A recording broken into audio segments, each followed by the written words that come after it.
Clearly not a lot of defense played in this game. The highest scoring NFL game this season. Um, just surpasses last week's Buffalo Bills versus the Rams game. It was an incredible performance by Josh Allen, actually an incredible performance by Jared Goff as well. Just the Detroit Lions defense couldn't get a stop, couldn't find a stop. And Josh Allen, I mean, he poured it on early, got up to a 14-0 lead.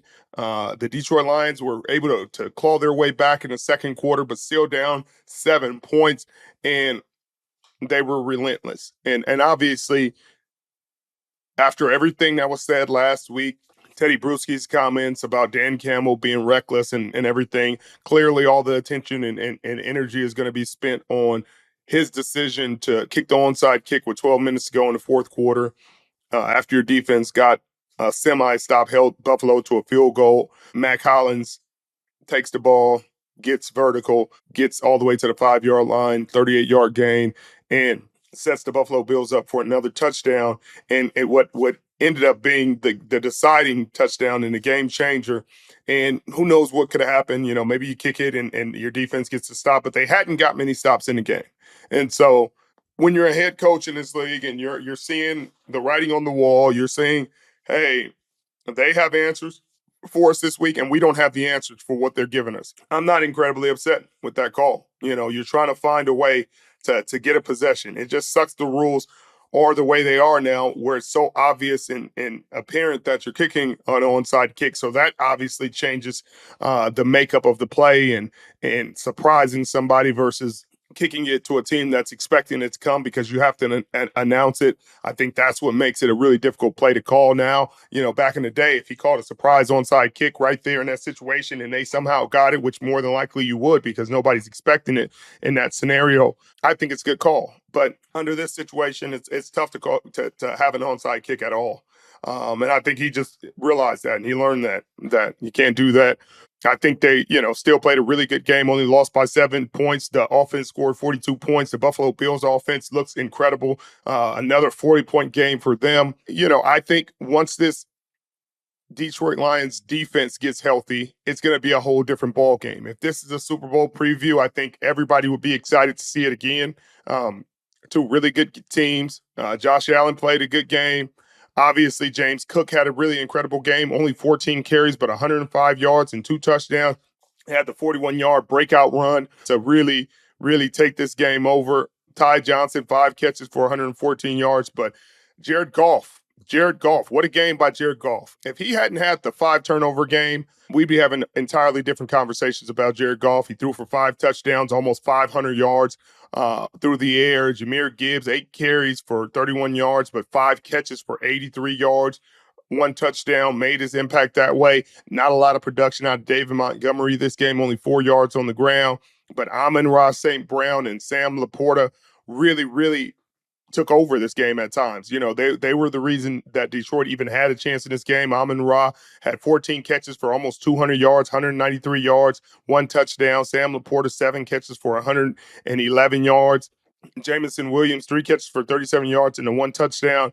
But the real story is Detroit's defense. They had no sacks, no turnovers in this game. And obviously that's something that's going to have to be addressed. And it's something that will change once they get healthier and they get all their players back. But still, in a game like this, after coming off a really good win against the Green Bay Packers, you would thought they would play a little bit better than they played. But what you're going to do, you got to give Buffalo Bills a lot of credit offensively. The last 2 weeks, they've played incredible. Josh Allen's played incredible. Looks like the MVP candidate that everybody is crowning him to be.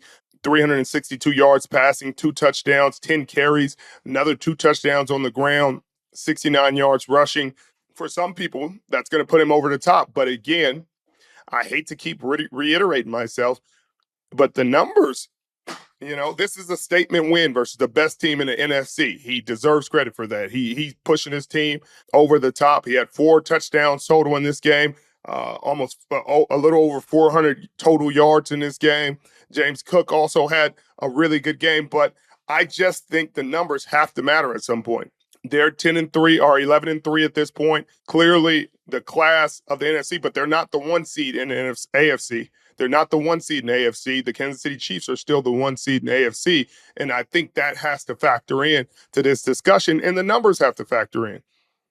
You look at the game that Lamar Jackson just had, and again, they're 9-5, and they're fighting for a chance to win their division. So that matters. That factors in. You talk about the Philadelphia Eagles, and Saquon Barkley had an off game this game, but the Philadelphia Eagles have a better record than the Buffalo Bills. So if you're talking about records being the reason why somebody's MVP, then okay, you can kind of give it to Josh Allen, but you can give it to other people if records are the only thing that matters. I think that in this discussion, you have to be nuanced. You have to look at the numbers, and you have to say Lamar Jackson beat him straight up. And I remember that being a factor last year when they talked about the MVP race late in the season. He beat him obviously earlier in the season. They won't face each other until probably the playoffs if they play again.